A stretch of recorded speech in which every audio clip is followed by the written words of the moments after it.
The last thing I said was Celtics in 4, and I have something I have to admit about fandom, and Amin's not here today. So while I have you, can I tell you a secret? Oh God. It's that I'm trying very, very hard not to be a Knicks fan this year. I know. Listen, I know. I do not want to be a Knicks fan. It's very bad for my brand. I am a Boston Celtics fan. I am from Boston. I am supposed to hate New York sports teams. And look, don't get me wrong. I love the Celtics. Okay? I really love the Celtics. I want the Celtics to win the finals. Watching Boston this season has brought me so much joy. But can we all just admit it's kind of like watching a bunch of trained assassins in a movie? Like there's not a ton of tension there. You know, what does that lower say? Celtics fan bored by championship? I'm not bored. The Celtics don't have enough championships for me to be bored by them. As a Boston fan, maybe. Just like, hear me out. I'm not trying to be an entitled Boston fan. I'm just saying the Celtics are kind of like John Wick this year. And the Knicks are kind of like the Muppets Take Manhattan. No, sorry, that's mean. That's really mean. They're great NBA players. They are not Muppets. I'm a Muppet. But the Knicks have taken Manhattan. And they were not supposed to be this great. Which makes it very, very, very difficult for me not to love them. Because this is a team of scrappy, hard-nosed underdogs. Jalen Brunson, he's like 5'10". Just kidding. He's definitely taller than that. But he has put this whole team on his back. He has become the Robin Hood of New York. He has robbed wins and given them to this poor, poor fan base. And look, he's done all of this without other stars this year. Julius Randle's donezo. Mitch Robinson was out for a while. OG Anunoby was out. And besides Randle, those guys weren't thought of as stars in the first place. Like, role players have embraced their tasks. They have grinded out wins. It's gritty basketball. And it has changed the entire trajectory of a franchise that has been a laughingstock for a generation.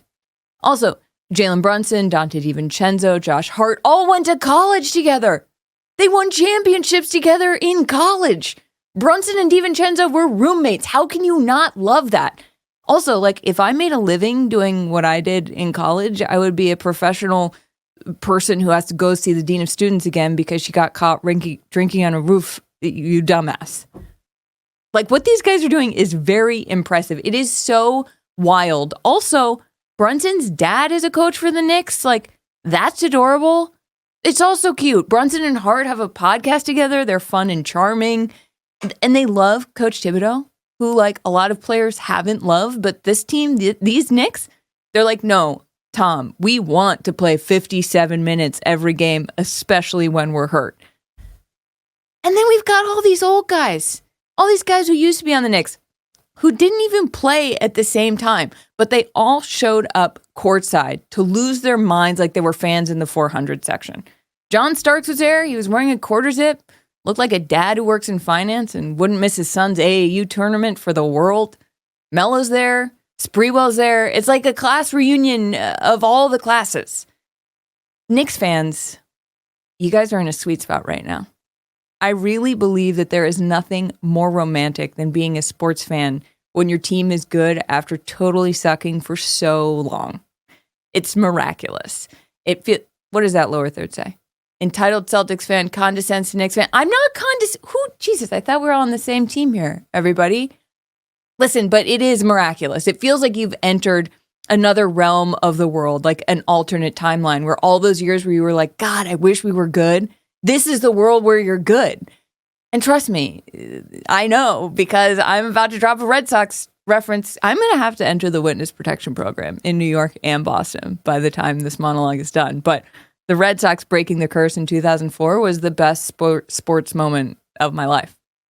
This has been the least stressful sports year of my life in terms of being a Celtics fan. They're expected to win. If they don't, it's a failure. If the Knicks win, it's a, excuse my French, miracle. It is very hard not to root for the underdog, is what I'm trying to say. And they are the underdog in this series, even though they are the 2 seed and the Sixers are the 7 seed. The Sixers haven't beat. He's hurt. Maybe they're not the underdogs. They're the underdogs in our hearts. This is a franchise, everybody, that has the 4th most regular season losses in NBA history. But this year's team is a revelation. All of this to say, I am fighting for my life not to love this team as much as I do. I'm married to a Knicks fan too, though, so he might be incepting me in my sleep.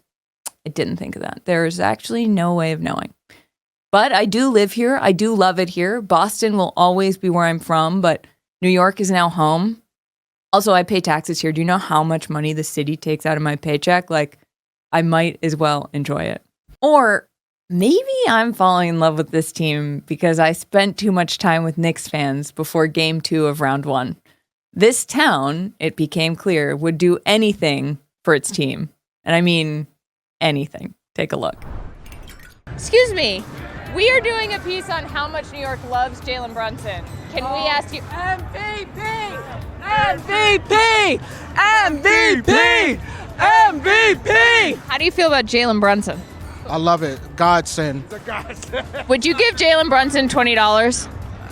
Yeah, of course. Yeah, duh. I give him $40 to give me 40 points. $1 a point. That feels cheap. I would give him 45 just for good measure. 45. Well, I mean, you got to include tip, right? If he needs it, you could have the shirt off my back. Would you fight Joel Embiid for Jalen Brunson? Easily, blindfolded. Would you win? Easily. Okay, well. I'm from Philly. I'm from New York. Come on, that's it. Oh, that's a police car that's going to hit us, maybe. She died doing what she loved. If Jalen Brunson were like, hey, I'm going to leave the Knicks if you don't give me your dog, would you give Jalen Brunson your dog? Easily. For sure. He can have my dog, and I'll buy him another dog. I would have given my dog, and if he doesn't like that one, I have another one on backup. She got vet bills. Take her. She's a problem. He would just have to move in with me. That way, I don't lose my dog, and I get an extra roommate. You say your wife doesn't know you're here? No, absolutely not. All right, we're not going to blow your cover, sir. Would you lick 7th Avenue for Jalen Brunson? Lake 7th Avenue? What the? It depends on 7th Avenue uptown or downtown. Like, these are the questions in real New York we gotta ask. I've been waiting for someone to ask that. They sweat pretty good over here, I think. Why not? I'm nervous because I'm having a lot of fun out here. These people are really fun. This team is really fun. I mean, everybody hates their dogs in New York, apparently, but that's whatever. I can't be a Knicks fan at all. I'm from Boston. I'm a Celtics fan. I cannot. I am not. It's fun, though, but I'm not. But I'm not a Knicks fan.